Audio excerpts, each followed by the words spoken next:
ఇక విశాఖ వేదికగా 3 రోజుల నుంచి జరుగుతున్న జనసేన విస్తృత స్థాయి సమావేశాలు ముగింపు దశకు చేరుకుంటాయి. మరి కాసేపట్లో బహిరంగ సభ ద్వారా పార్టీ శ్రేణులను ఉద్దేశించి జనసేన అధినేత పవన్ కళ్యాణ్ కీలక ప్రసంగం చేయబోతున్నారు. అయితే పవన్ కళ్యాణ్ ఏ అంశాలపై మాట్లాడతారు, పార్టీ నేతలకు శ్రేణులకు ఎలాంటి ఆదేశాలు ఇస్తారనేదే ఇప్పుడు ఆసక్తికర రేపుతుంది.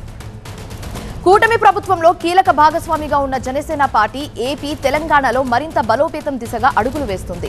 దానిలో భాగంగానే జనసేన పార్టీతో సేనాని మాట్లాడే దిశగా భారీ బహిరంగ సభను ఏర్పాటు చేశారు. అయితే ఈ 3 రోజుల విస్తృత స్థాయి సమావేశాలు ఏమేమి మాట్లాడారో అనే దాని గురించి ఈ రోజు భారీ బహిరంగ సభలో పవన్ కళ్యాణ్ చెప్పబోతున్నారు. ఇప్పటికే 3 రోజుల సమావేశాల్లో పార్టీ నేతలకు కీలక ఆదేశాలు కూడా ఇచ్చినట్లుగా తెలుస్తోంది.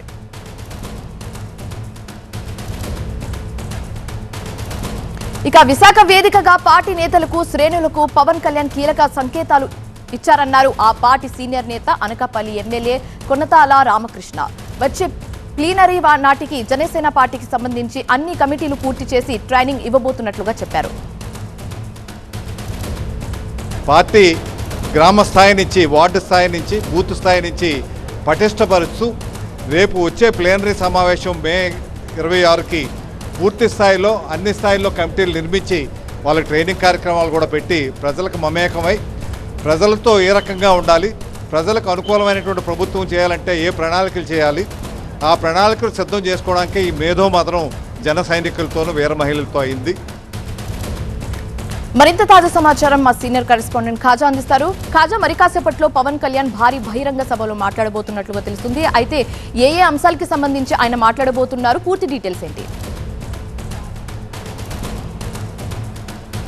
ఖచ్చితంగా సేనతో సేనాని పేరుతో పవన్ కళ్యాణ్ ప్రత్యేకంగా 3 రోజుల విస్తృతస్థాయి సమావేశాలు విశాఖలో ముగింపు దశకు చేరుకున్నాయి. తొలి 2 రోజుల్లో తొలి రోజు పార్టీ లెజిస్లేటివ్ పార్టీ సమావేశం జరిగింది. ఆ తర్వాత మధ్యాహ్నం నుంచి క్రియాశీల కార్యవర్గ సమావేశం కూడా నిర్వహించారు. దాంతోపాటు నిన్న రెండో రోజు ప్రధానంగా పార్లమెంటరీ నియోజకవర్గ ప్రత్యేకంగా ఎంపిక చేసిన 10 మంది, ఒక్కొక్క నియోజకవర్గం నుంచి 10 మంది చొప్పున ఎంపిక చేసి వారితో ప్రత్యేకంగా మాట్లాడుతూ వారిలో జనసేన క్యాడర్ అలాగే మేధావులు, ఉద్యోగ వర్గాలు కూడా ఉన్నారు. అయితే ప్రధానంగా ఈ 2 రోజుల సమావేశాలతో పాటు ఈ రోజు ప్రత్యేకంగా మరి కాసేపట్లో పవన్ కళ్యాణ్ క్రియాశీల కార్యకర్తలను ఉద్దేశించి కీలక ప్రసంగం చేయనున్నారు. ఇప్పటికే మున్సిపల్ స్టేడియంకు సభావేదిక వద్దకు పవన్ కళ్యాణ్ చేరుకున్నారు. అందరి ఆసక్తి కూడా పవన్ కళ్యాణ్ ప్రసంగం పైన. ఎందుకంటే ఇప్పటికే పార్టీ ఆవిర్భావం నుంచి ఇప్పటి వరకు జనసేన సాధించిన విజయాలేంటి, ఒడుదుడుకులు ఏంటి, ఇప్పుడు కూటమితో కలిసి ముందుకెళ్లే పరిస్థితి ఎందుకు వచ్చింది, ఇప్పుడు ఏ విధంగా ముందుకు వెళ్ళాలనే దానిపైనే పూర్తిగా అధినేత ఫోకస్ పెట్టి ఇప్పటికే 3 రోజుల సమావేశాల్లో కేడర్కు ఒక దిశానిర్దేశం చేశారు. అయితే ప్రధానంగా పార్టీ కోసం, అంటే కూటమి ప్రభుత్వం ఏర్పడిన తర్వాత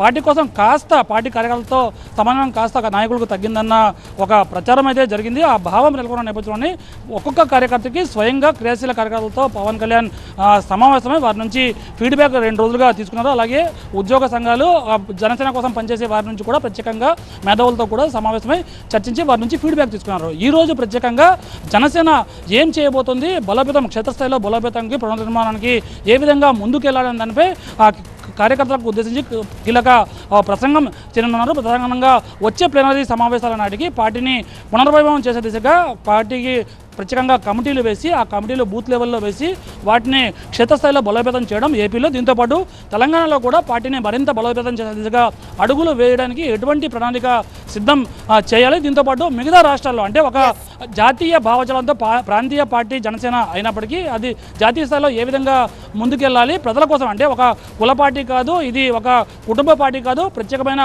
భావజాలంతో చైతన్య పరిస్థితి కలిగిన పార్టీ, దీన్ని ప్రజల కోసం, ప్రజల ఆశలను ఆశయాలుగా చేసుకుని బలంగా మోసుకెళ్లే పార్టీగా ముందుకెళ్ళాలి, ప్రజల కోసమే పనిచేయాలి. అందుకోసం కూటమి ప్రభుత్వం కలిసి ఎలా ముందుకు వెళ్ళాలి, వారితో కలిసి ముందుకెళ్తేనే రాష్ట్రం అభివృద్ధి, తద్వారా కూటమి కూడా అభివృద్ధి చెందుతుంది, తద్వారా జనసేన కూడా మరింత బలోపేతం చేసి మరింత ప్రజలకు సేవ చేయాలనే సంకల్పంతో జనసేన అధినేత దిశానిర్దేశం చేసే అవకాశం ఉంది.